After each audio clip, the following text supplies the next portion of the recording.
So with free agency and the NFL draft officially done, the question is, have the Giants shortened the gap in the NFC East against the Cowboys and the Philadelphia Eagles? But before we do get into that, if you haven't done so already, go ahead and leave a like, comment, and definitely hit that subscribe button. We've been posting daily uploads right now going on with the Giants. I'm not sure how long that will go, but we're going to try to keep uploading daily for you guys, giving you guys Giants content. So if you want to be a part of that, just great Giants content on the channel anyways, hit the subscribe button and join the channel. But in this video, the draft is done. Free agency is done. You know, real big moves really are kind of done with these NFL rosters.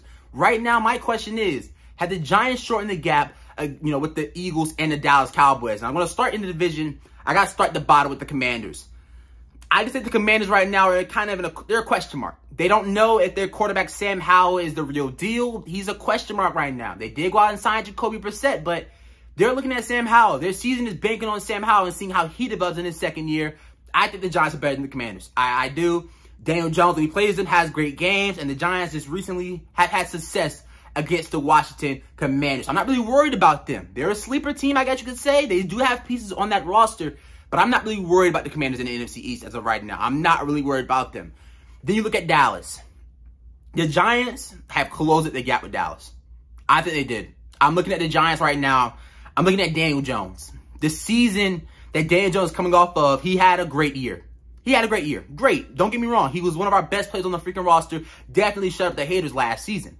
But I'm looking at that next year. I'm looking at that contract the Giants just gave him. I'm looking at the weapons that the Giants have supplied around him. Not a wide receiver one guy out there. The Giants will have a bona fide wide receiver one. But they did make a trade for Darren Waller, who's one of the best tight ends in the league when he is healthy. They did go out there and sign Paris Campbell, who's coming off an underrated year in Indianapolis. See what he can do in his, the next year after that. Can he improve off that year? Because if he can, that's a good wide receiver right there in Paris Campbell, who's good.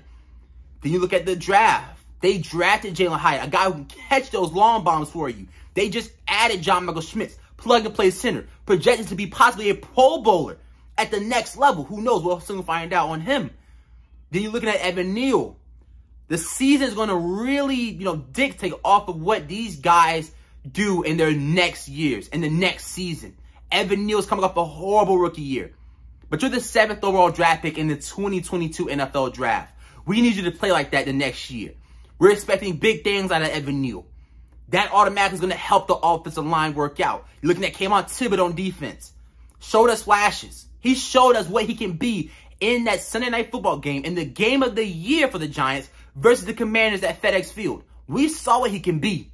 We need to see more of that on a regular game basis from Kayvon, because I'm very high on Kayvon. I love Kayvon Thibodeau. I think he's going to be a freaking superstar for us. He's expected to have a big year. Azeez Ojulari. Listen, Azeez Ojulari already took that next step. He already took that next step. I like him being the secondary pass rusher that's sidekick to Kayvon Thibodeau. He had 6 sacks, and I think about, 7, 8 games that he actually played and that he was healthy for. Missed majority of the year with that hamstring injury, right? He already took that next step. It's about, can he stay on the field? If we can get a healthy, Azeez Ojulari and Kayvon, we got ourselves 2 stud pass rushers. 2 stud pass rushers. I'm not worried about Dexter Lawrence. Dexter Lawrence is a stud. Not worrying about that. You just took Deonte Banks with the 24th overall draft pick. He's going to be the guy that's going to be guarding those wide receiver 2s. And I made a tweet about this a couple of days ago. The Giants and, the division that they are in, you got to have 2 good cornerbacks. The Eagles got A.J. Brown, Devontae Smith. The Cowboys got CeeDee Lamb, just traded for Brandon Cooks in the offseason. They got Michael Gallup out there too. Washington, even though I'm not really worried about them, there were times last year that Terry McLaurin just ate the Giants alive. There were times last year where Jahan Dotson was making catches on those, on Nick McLeod, right? You get Deonte Banks, that automatically helps you. You got 2 cornerbacks that you can throw on the islands and go up against those teams with those weapons out there, right? With the Cowboys, the Giants are closing the gap. I think they closed the gap. The Dallas Cowboys are still probably going to be projected to be a better team than us this year. But I think the Giants have made the right moves to, if not close the gap with the Eagles, they closed it and they shortened it by a good margin with the Dallas Cowboys. Last year, that Monday Night Football game with Dallas, it was in MetLife. The offensive line, it crapped the bed. It had, we just wasn't going to be able to get it done. And we lost to them with Cooper Rush at QB. This year, with the positions that we've made, with the coaching staff we have installed, and, the coaches that we have getting the best out of players, We ain't going to go through that again against Dallas. I just don't believe it. The Thanksgiving game, we could have beat Dallas without Adoree Jackson. We could have beat him without Adoree Jackson being our CB1 and then our next guys after him being just not great players you want on the field. They could have beat Dallas in that game alone. Then you add Adoree Jackson back. You get Deonte Banks in the draft. You got Kayvon and Azeez. Kayvon had a great game on Thanksgiving. Didn't forget that. We shortened the gap with Dallas. That's just my opinion. I think at least we're going to split with Dallas this year. I do. And that's where the division, that's where it really matters. The Giants made it to the playoffs with only beating Washington in the division. They beat them one time. The other time was a tie. Then they got swept by Dallas and Philly. This year, if we want to really compete, it starts in the division. If you can win in your division, you're going to really be looking good when you face those other teams. The NFC East is a very tough division.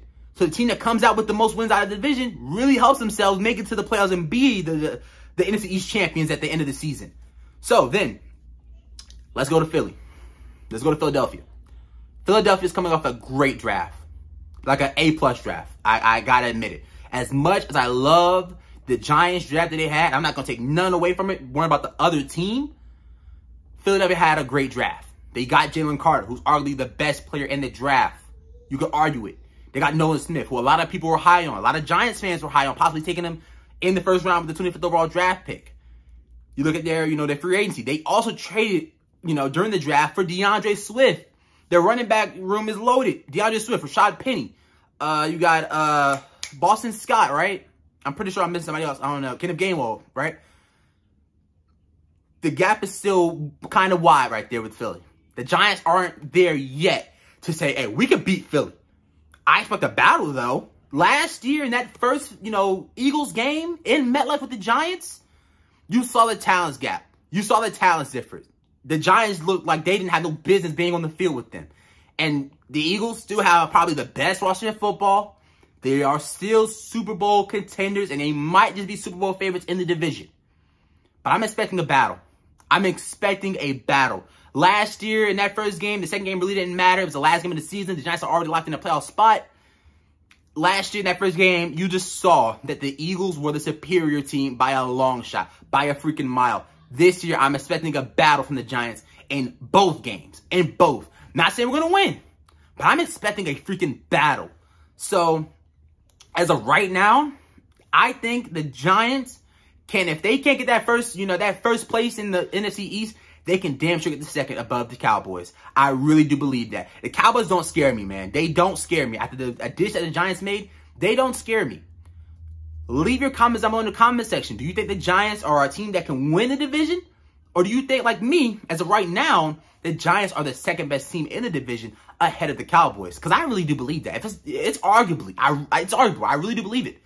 And just, again, if you did enjoy this video, though, leave a like, comment, hit the subscribe button. We're going to also have, around training camp time, we get close to the season. When the schedule comes out, all that, we're going to predict the Giants schedule. That's going to be a video in the future. We're also going to be predicting the NFC East standings. I think everything will look like, after the season. Where do I think, teams are going to be? The first team, the second team, third team, fourth team. All that stuff is going to be on the channel in the future. So if you want to be part of that, hit the subscribe button right now. But that's what we're going to do it. If you enjoyed the video, though, leave a like, comment, and definitely hit that subscribe button. But until then, it's video with J Downs, and we're out. Go Giants! Peace.